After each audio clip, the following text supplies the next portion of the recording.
চাহ শ্ৰমিকসকলৰ এটা দীৰ্ঘদিনীয়া দাবী আছিল যে যি ভূমি পট্টাটো তেওঁলোকৰ এটা আচলতে দীৰ্ঘদিনীয়া দাবী তেখেতসকলক ভূমি পট্টা প্ৰদান কৰিব লাগে এইটো দাবী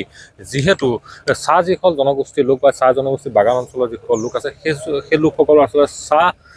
যি ভূমি পট্টা নথকাৰ বাবে বা স্থায়ী তেওঁলোকৰ নিজস্ব ভূমি নথকাৰ বাবে আচলতে বিভিন্ন ধৰণৰ সমস্যা সন্মুখীন হৈ আহে আৰু কিন্তু শেষান্তত যদি অসম চৰকাৰে এটা যি সিদ্ধান্ত ইতিমধ্যে বিগত কেবিনেটৰ এটা সিদ্ধান্ত গ্ৰহণ কৰিছে যে যিসকল চাহ জনগোষ্ঠীৰ লোক বা যিসকল চাহ বাগানীয়া অঞ্চলৰ যিসকল লোক যিসকল আজি এখন ভূমি পট্টা নাই সেইসকলক তেখেতসকলে বসবাস কৰা যিসমূহ ভূমি সেই ভূমিৰ আচলতে পট্টা প্ৰদান কৰা এটা সিদ্ধান্ত ইতিমধ্যে কেবিনেটত সিদ্ধান্ত গ্ৰহণ কৰিছে তাৰ সমান্তৰালভাৱে বৰ্তমান যি চলিত যি শীতকালীন অধিৱেশনত এই বিষয়টো আচলতে উত্থাপিত হ'ব আৰু এইটোৰ ওপৰত এটা সিদ্ধান্ত ইতিমধ্যে গ্ৰহণ হ'ব আৰু এইলৈ ইতিমধ্যে দেখা গৈছে যে অসমৰ যিসমূহ চাহ অধিকৃত অঞ্চল বা যি চাহ বাগান অঞ্চলবিলাকত ইতিমধ্যে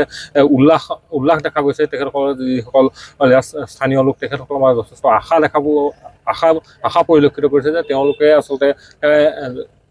এই ভূমি পট্টা প্ৰদান কৰাৰ লগে লগে যে দীৰ্ঘদিনীয়া যিসমূহ সমস্যাৰ সন্মুখীন চৰকাৰখনে যিটো সিদ্ধান্ত গ্ৰহণ কৰিছে এই সিদ্ধান্তৰ কাৰণে এই মুহূৰ্তত কিন্তু বিশেষকৈ চাহ জনগোষ্ঠীৰ ছাত্ৰ সন্থা যিসকল লোক এই লোকসকল আচলতে যথেষ্ট উৎফুল্লিত হোৱা পৰিলক্ষিত হৈছে মই পোনে যোৰহাট জিলা চাহ জনগোষ্ঠীৰ ছাত্ৰ সন্থাৰ যিসকল বিষয়ববী আছে তেখেতসকলৰ পৰা জানিম কিছু কথা আপোনাৰ পৰা মই জানিম যে কেনেকুৱা ধৰণৰ আপোনালোকৰ এইটো এটা দীৰ্ঘদিনীয়া দাবী যে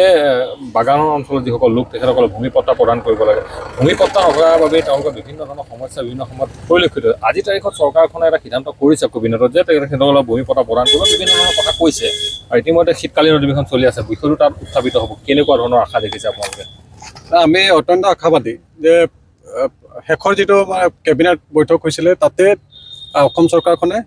তথা হিমন্ত বিশ্ব শৰ্মা নেতৃত্বাধীন বিজেপি চৰকাৰখনে এটা সিদ্ধান্ত গ্ৰহণ কৰা দেখা গৈছে আৰু সেইটো নিশ্চিতভাৱে শীতকালীন অধিৱেশনত বিল উত্থাপন হ'ব আৰু আমি খুবেই এটা কথা খুব আমি আনন্দিত হৈছোঁ যে আজি ৭৮টা বছৰ পিছত স্বাধীনতা হোৱাৰ পিছত কোনো এখন চৰকাৰে কিন্তু বাগিচাৰ যিসকল মানুহে কাম কৰে বা বাগিচা লাইনত যিসকল মানুহে বসবাস কৰি আছে মালিকৰ অধীনত তেখেতসকলে বসবাস কৰি আছিল আৰু এইখন চৰকাৰে প্ৰথমবাৰৰ বাবে বিজেপি চৰকাৰখনে যি সিদ্ধান্ত গ্ৰহণ কৰিছে যে বাগিচা যিসকল শ্ৰমিক আছে চাহ শ্ৰমিকসকল আছে সেই চাহ শ্ৰমিকসকল মালিকী স্বত্ব যিটো হ'ব ভূমিৰ অধিকাৰ যিটো পাব নিশ্চিতভাৱে আমাৰ কাৰণে খুবেই গৌৰৱৰ কথা যে আমি ২০০ বছৰ পাৰ হ'ল বুলি কৈছে ২০০ বছৰৰ পাছত আমি নিশ্চিতভাৱে নিজৰ ভূমিৰ অধিকাৰ লৈ আমি বিভিন্ন ক্ষেত্ৰত আমি পূৰ্বতে আমি সমস্যাৰ সন্মুখীন হৈ আহিছোঁ এই সমস্যাবিলাক নিশ্চিতভাৱে এই ভূমিৰ অধিকাৰ পোৱাৰ লগে লগে আমাৰ সমস্যাবিলাক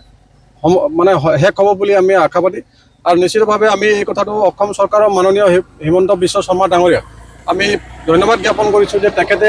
যি বলিষ্ঠভাৱে তেখেতে অসমত থকা যিসকল চাহ শ্ৰমিক তেখেতসকলক লৈ তেখেতে যি ধৰণৰ চিন্তা চৰ্চা বা যি ধৰণে তেখেতে সিদ্ধান্ত গ্ৰহণ কৰিছে আমি তেখেতক আমি ধন্যবাদ জ্ঞাপন কৰিছোঁ নিশ্চিতভাৱে মই আপোনাৰ পৰা এটা কথা জানিম যিহেতু বিগত সময়ছোৱাত কেনেকুৱা ধৰণৰ আপোনালোকৰ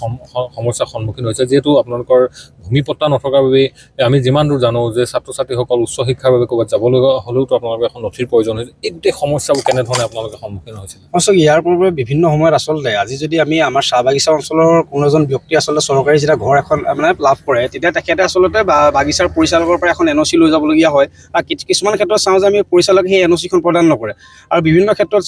ল'ৰা ছোৱালী আমাৰ যেতিয়া চাহ বাগিচাৰ ল'ৰা ছোৱালী যেতিয়া কোনো চাকৰি আচলতে লাভ কৰে সেই চাকৰিৰ ক্ষেত্ৰতো আচলতে পৰিচালকে এখন NOC দিব লাগে এনে ক্ষেত্ৰত যদি আমি আগন্তুক সময়ত যদি আমি আমাৰ ভূমিৰ অধিকাৰ আচলতে পাম তেনে ক্ষেত্ৰত বিভিন্ন সমস্যা আচলতে সমাধান হ'ব বুলি আমি আশা কৰিছোঁ নিশ্চিতভাৱে এটা অতি দীৰ্ঘদিনীয়া সমস্যা এইসকল লোকৰ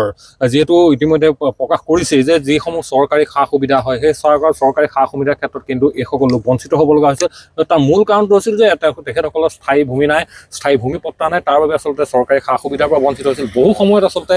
বহু অঞ্চলত শোষণৰ বলি হৈছিল বহুত চাহ বাগিচা অঞ্চলত বহুত পৰিচালকে হওক বা যিসমূহ ব্যক্তিগত মালিকানাধীন যিসমূহ চাহ বাগান সেই বাগান অঞ্চলৰ যিসকল শ্ৰমিকসকল কিন্তু বহু সময়ত তেখেতসকলে ভূমি পট্টা নোহোৱাৰ বাবে আচলতে শোষণৰ বলি হ'ব লগা হৈছিল কিন্তু আজি তাৰিখত চৰকাৰখনে যি সিদ্ধান্ত গ্ৰহণ কৰিছে এই সিদ্ধান্তই নিশ্চিতভাৱে এটা আশাপথ সিদ্ধান্ত আৰু নিশ্চিতভাৱে এই সিদ্ধান্তই যে অসমৰ চাহ উদ্যোগটোলৈ বা এই চাহ জনগোষ্ঠীৰ লোকসকললৈ যে পৰিৱৰ্তন আনিব এইখন উন্নয়নৰ যে অন্যতম অৰিহণা যোগাব এইটো কথা কিন্তু এই মুহূৰ্তত নিশ্চিত হৈ পৰিছে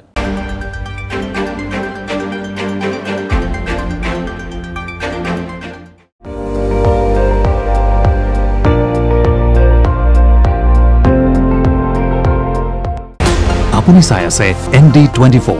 সৰ্বশ্ৰেষ্ঠ নহয় সৰ্বোত্তমৰ দৌৰ